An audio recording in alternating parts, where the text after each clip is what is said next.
السلام علیکم ورحمۃ اللہ وبرکاتہ، اعوذ باللہ من الشیطان الرجیم، بسم اللہ الرحمن الرحیم۔ خواب جو ہوتے ہیں وہ حقیقت پر مبنی ہوتے ہیں۔ یہ بہت ہی اہم علم ہے، لیکن اس کی جو خواب کی تعبیر بتانے والا وہ صاحب علم ہو، برگزیدہ ہو، متقی ہو، پرہیزگار ہو، اور جس کی خواب کی تعبیر بتانی ہے اس سے یہ پوچھنا چاہیے کہ یہ خواب آپ کو رات کے پہلے پہر میں آیا ہے یا آپ کو رات کے آخری پہر میں، یعنی تہجد اور فجر کے قریب آیا ہے۔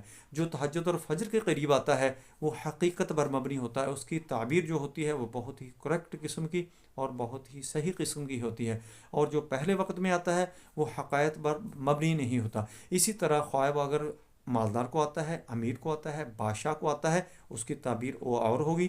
وہی خواب اگر کسی خادم کو، نوکر کو، عورت کو، بچے کو آتا ہے تو اس کی تعبیر جو ہوگی وہ چینج ہو جائے گی، اس کی الٹ ہو جائے گی۔